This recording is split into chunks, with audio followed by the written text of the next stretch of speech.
I hope कि अब आवाज़ जा रही होगी, क्योंकि पिछली बार मैंने क्या किया था, ईयरफोन यूज़ किया था ताकि ईयरफोन के माइक से ज़्यादा तेज़ आवाज़ जाए और ज़्यादा बाहर की आवाज़ें ना जाए, लेकिन जब किस्मत ख़राब है तो सब कुछ ख़राब होना ही है। तो हम पढ़ने जा रहे हैं एक्सट्रैक्शन ऑफ एल्यूमिनियम।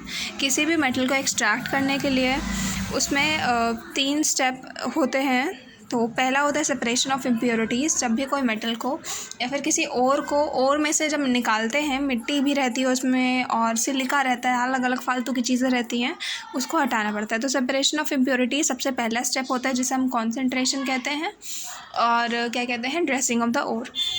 दूसरा स्टेप है कन्वर्जन इनटू ऑक्साइड। उस ओर को फिर ऑक्साइड में कन्वर्ट करते हैं। फिर तीसरे स्टेप में उसका रिडक्शन करते हैं।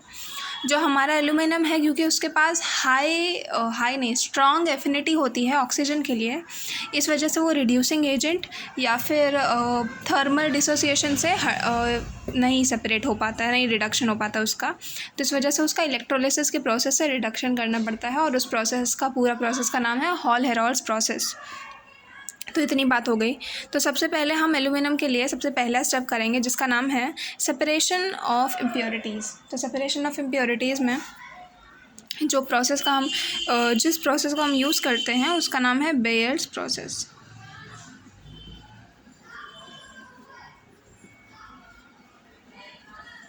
बेयर्स प्रोसेस से रिलेटेड एक बोर्ड का क्वेश्चन जो कि आता है, वो है कि हम कौन से सॉल्वेंट या फिर कौन से लिक्विड या फिर केमिकल को यूज़ करते हैं बेयर्स प्रोसेस में। वो केमिकल का नाम है NaOH। तो NaOH वो चीज़ है जिसको हम यूज़ करते हैं। तो सबसे पहले इसमें 3 स्टेप्स होते हैं और हम एक एक करके पढ़ेंगे। तो पहले स्टेप है, सबसे पहले हम जो हमारा ओर है, ओर का नाम है बॉक्साइट। बॉक्साइट का फॉर्मूला है Al2O3.2H2O को हम NaOH के साथ रिएक्ट कराएंगे हाई प्रेशर पर, और टेम्परेचर होगा हमारा 150 से 200 डिग्री सेल्सियस के बीच में। तो हमारा बन जाएगा, क्योंकि NaOH एक बेस है एंड ये जो हमारा Al2O3 है वो एम्फोटेरिक ऑक्साइड है। Amphoteric oxide plus base salt और वाटर ही बनेगा। तो हमें सबसे पहले तो वाटर बना ही लेते हैं, जो कि है H2। मैं रिएक्शन को बैलेंस नहीं करूँगी, नहीं तो बहुत ज़्यादा टाइम लग जाएगा। NaAlO2 बनेगा यहाँ पर, ठीक है। जहाँ तक मुझे याद है, रिएक्शन में बैलेंस करते टाइम यहाँ पर 2 Na बनेंगे और वाटर देखा जाएगा, जितना भी बनना होगा बनेगा।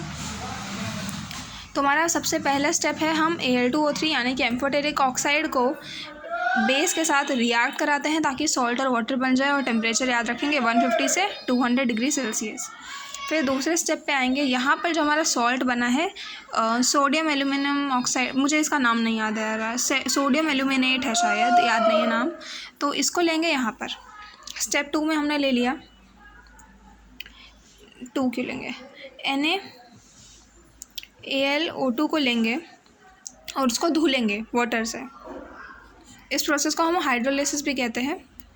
तो H2O के साथ जब धुलेंगे इसको, और क्योंकि अगर 100 डिग्री सेल्सियस तक जाएंगे तो वाटर तो उबल जाएगा, धुल पाएंगे नहीं, तो हम मीडियम टेम्परेचर लेते हैं 50 से 60 डिग्री सेल्सियस।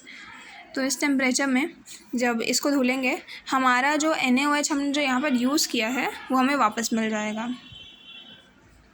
NaOH मिल जाएगा और बन जाएगा AlOH होल थ्राइस, ठीक है। रुको ऊपर से देख। तो पहले स्टेप में हमने क्या किया, Al2O3 को Al2O3 2H2 यानी कि बॉक्साइड, जो कि एक एम्फोटेरिक ऑक्साइड है, उसको बेस के साथ रिएक्ट कराया 150 से 200 डिग्री सेल्सियस के बीच में। हमारा जो प्रोडक्ट बना वो था सोडियम एल्यूमिनेट और वाटर।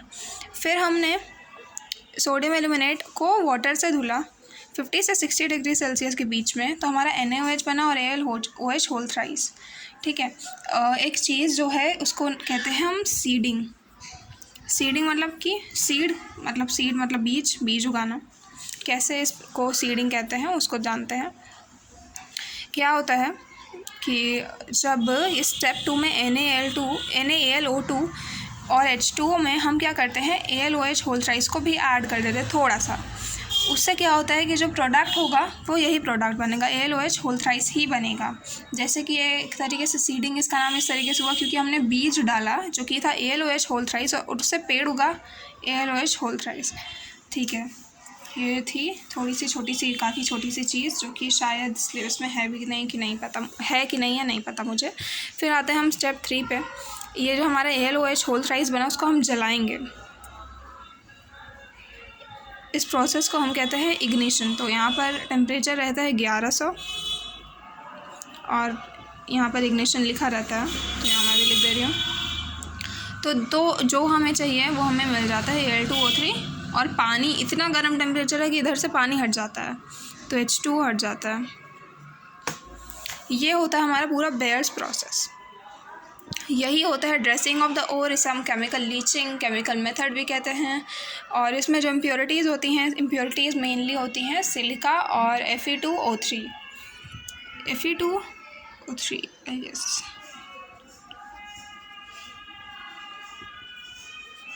ये दोनों जो इम्प्योरिटीज़ होंगी सेपरेट हो जाएंगी। बाहर गाना भी अभी चलाना है।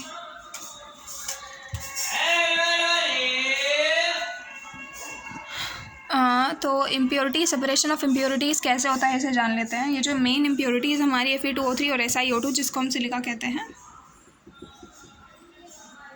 सिलिका, तो ये क्या होती हैं, ये तो रिएक्ट नहीं करती हैं क्योंकि ये बेस जो है वो एम्फोटेरिक ऑक्साइड के साथ रिएक्ट करके सॉल्ट और वाटर बना देता है। ये इम्प्योरिटीज़ रिएक्ट नहीं करती हैं, वहीं के वहीं रह जाती हैं, तो इस वजह से इम्प्योरिटीज़ सेपरेट हो जाती हैं। ये 3 स्टेप्स हैं। ये याद रखना कि NaOH को यूज़, हाँ ये इसके रिएक्शंस तो मैंने नहीं देखा है कि पूछे जाते हैं कि नहीं, पर ये पूछा जाता है कि NaOH यूज़ किया जा रहा है, या फिर जो भी पूछना चाहें पूछ सकते हैं। तो ये तीनों रिएक्शंस हैं। अब हम आएंगे स्टेप नंबर 2 पे, जो कि है conversion into oxide. Conversion into oxide, किसी भी को इम्प्योरिटीज़ हटाने के बाद किसी भी मेटल की हमें उसे ऑक्साइड में कन्वर्ट करना पड़ता है। उसके 2 प्रोसेस होते हैं, एक होता है रोस्टिंग और दूसरा होता है कैल्सिनेशन। देखो रोस्टिंग और कैल्सिनेशन दोनों काफ़ी अच्छे प्रोसेस है, बहुत ही इंपॉर्टेंट प्रोसेस है बोर्ड्स के लिए, लेकिन ये है ही नहीं सिलेबस में, इस वजह से हम इसको नहीं पढ़ेंगे। कन्वर्जन इनटू ऑक्साइड एक और रीज़न है कि एल्यूमिनियम का नहीं होता है, क्योंकि हम जब इम्प्योरिटी सेपरेट कर रहे होते हैं इसमें बेयर्स प्रोसेस के थ्रू, तो एंड में हमें पहले से ही एक ऑक्साइड मिल जाता है, तो हमें दूसरे स्टेप में सेपरेटली ऑक्साइड में कन्वर्ट करने की ज़रूरत नहीं है। फिर हम आएंगे डायरेक्टली तीसरे मेथड पर, तीसरे स्टेप पर, जिसका नाम है रिडक्शन। रिडक्शन करना पड़ेगा और का, ये है बॉक्साइट, इसको मैं लिख दे रही हूँ। तो ये पूरा बेयर्स प्रोसेस था। अब हम रिडक्शन के लिए दूसरा प्रोसेस यूज़ करेंगे, हॉल हेरॉल्ड्स प्रोसेस। उसको मैं दूसरी वीडियो में बनाऊँगी, पहले मैं देख लूँ इस वीडियो में आवाज़ आ रही है या फिर नहीं आ रही है।